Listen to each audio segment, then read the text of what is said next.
10 novembre, Matthieu 27, Marc 15. Dès que le matin fut venu, tous les principaux sacrificateurs et les anciens du peuple tinrent conseil contre Jésus pour le faire mourir. Après l'avoir lié, ils l'emmenèrent et le livrèrent à Ponce Pilate, le gouverneur. Alors Judas, qui l'avait livré, voyant qu'il était condamné, se repentit et rapporta les 30 pièces d'argent aux principaux sacrificateurs et aux anciens en disant « J'ai péché en livrant le sang innocent. » Ils répondirent « Que nous importe? Cela te regarde. » Judas jeta les pièces d'argent dans le temple, se retira et alla se pendre. Les principaux sacrificateurs les ramassèrent et dirent « Il n'est pas permis de les mettre dans le trésor sacré, puisque c'est le prix du sang. » Et après en avoir délibéré, ils achetèrent avec cet argent le champ du potier pour la sépulture des étrangers. C'est pourquoi ce champ a été appelé champ du sang jusqu'à ce jour. Alors s'accomplit ce qui avait été annoncé par Jérémie le prophète. Ils ont pris les 30 pièces d'argent, la valeur de celui qui a été estimé, qu'on a estimé de la part des enfants d'Israël. Et ils les ont donnés pour le champ du potier, comme le Seigneur me l'avait ordonné. Jésus comparut devant le gouverneur. Le gouverneur l'interrogea en ces termes. « Es-tu le roi des Juifs ?» Jésus lui répondit, « Tu le dis. » Mais il ne répondit rien aux accusations des principaux sacrificateurs et des anciens. Alors Pilate lui dit, « N'entends-tu pas de combien de choses il t'accuse ?» Et Jésus ne lui donna de réponse sur aucune parole, ce qui étonna beaucoup le gouverneur. À chaque fête, le gouverneur avait coutume de relâcher un prisonnier, celui que demandait la foule. Ils avaient alors un prisonnier fameux nommé Barabbas. Comme ils étaient assemblés, Pilate leur dit, « Lequel voulez-vous que je vous relâche, Barabbas ou Jésus qu'on appelle Christ ?» Car ils savaient que c'était par envie qu'ils avaient livré Jésus. Pendant qu'il était assis sur le tribunal, sa femme lui fit dire, « Qu'il n'y ait rien entre toi et ce juste, car aujourd'hui j'ai beaucoup souffert en songe à cause de lui. » Les principaux sacrificateurs et les anciens persuadèrent à la foule de demander Barabbas et de faire périr Jésus. Le gouverneur, prenant la parole, leur dit, « Lequel des deux voulez-vous que je vous relâche ?» Ils répondirent, « Barabbas. » Pilate leur dit, « Que ferai-je donc de Jésus qu'on appelle Christ ?» Tous répondirent, « Qu'il soit crucifié. » Le gouverneur dit, « Mais quel mal a-t-il fait ?»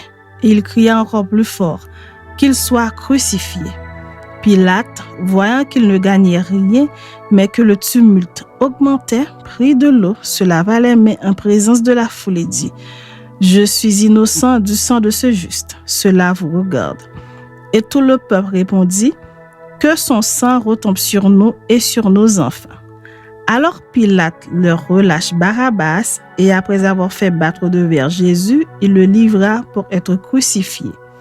Les soldats du gouverneur conduisirent Jésus dans le prétoire et ils assemblèrent autour de lui toute la cohorte. Ils lui ôtèrent ses vêtements et le couvrirent d'un manteau écarlate. Ils tressèrent une couronne d'épines qu'ils posèrent sur sa tête et ils lui mirent un roseau dans la main droite. Puis, s'agenouillant devant lui, ils le raillaient en disant « Salut, roi des Juifs !» Et ils crachèrent contre lui, prenaient le roseau et frappaient sur sa tête.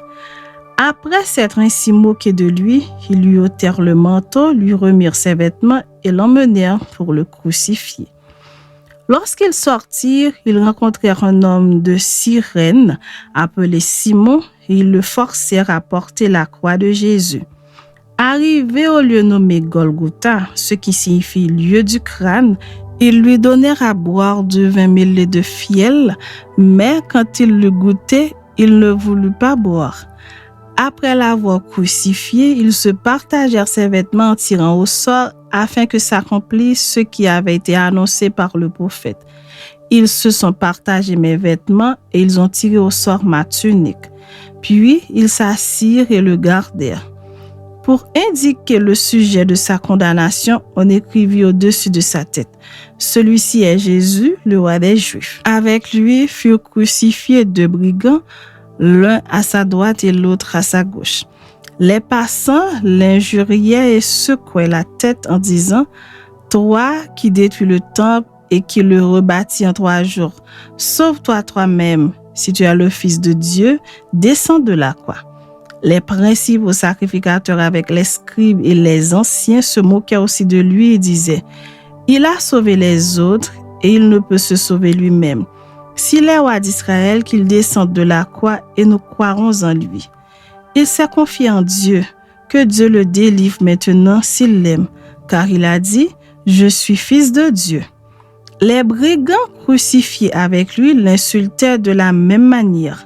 Depuis la 6e heure jusqu'à la 9e, il y eut des ténèbres sur toute la terre.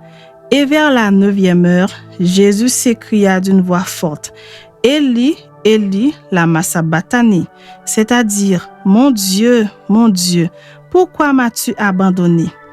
Quelques-uns de ceux qui étaient là l'ayant entendu dire: il appelle Élie. Et aussitôt l'un d'eux courut prendre une éponge qu'il remplit de vinaigre et l'ayant fixée à un roseau, il lui donna à boire. Mais les autres disaient: laisse, voyons si Élie viendra le sauver.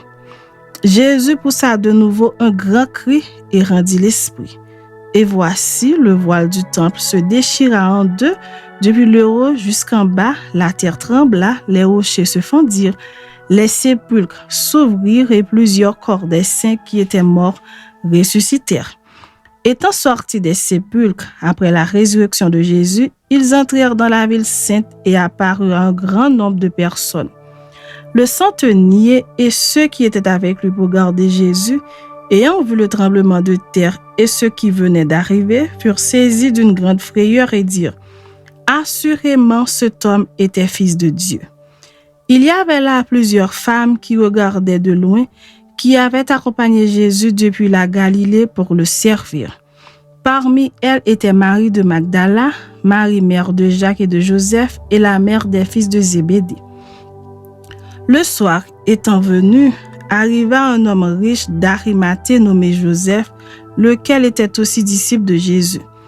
Il se rendit vers Pilate et demanda le corps de Jésus. Et Pilate ordonna de le remettre. Joseph prit le corps, l'enveloppa d'un linceul blanc et le déposa dans un sépulcre neuf qu'il s'était fait tailler dans le roc.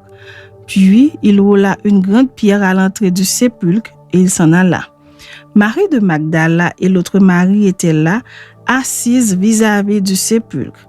Le lendemain, qui était le jour après la préparation, les principaux sacrificateurs et les pharisiens allèrent ensemble auprès de Pilate et dirent: Seigneur, nous nous souvenons que cet imposteur a dit, quand il vivait encore: après 3 jours, je ressusciterai.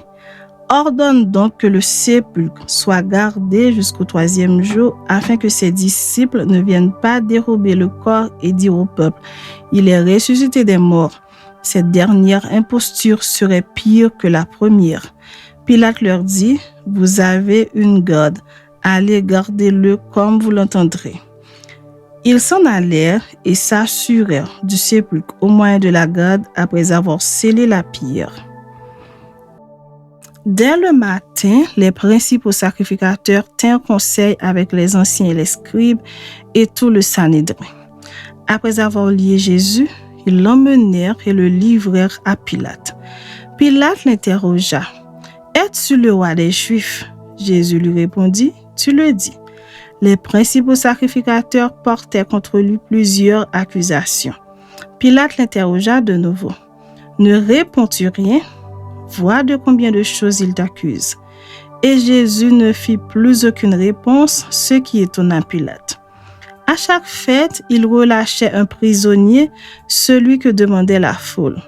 Il y avait en prison un nommé Barabbas avec ses complices pour un meurtre qu'ils avaient commis dans une sédition. La foule étant montée, se mit à demander ce qu'il avait coutume de leur accorder. Pilate leur répondit: voulez-vous que je vous relâche le roi des Juifs? car il savait que c'était par envie que les principaux sacrificateurs l'avaient livré. Mais les chefs des sacrificateurs excitèrent la foule afin que Pilate leur relâchât plutôt Barabbas. Pilate, reprenant la parole, leur dit: « Que voulez-vous donc que je fasse de celui que vous appelez le roi des Juifs ?» Ils crièrent de nouveau: « Crucifie-le !» Pilate leur dit: « Quel mal a-t-il fait ?» Et ils crièrent encore plus fort: « Crucifie-le !» Pilate, voulant satisfaire la foule, leur relâcha Barabbas.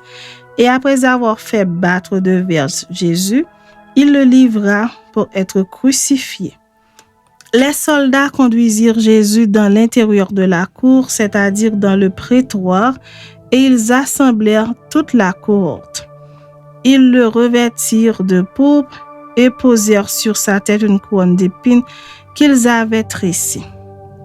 Puis, ils se mirent à le saluer. « Salut, roi des Juifs !»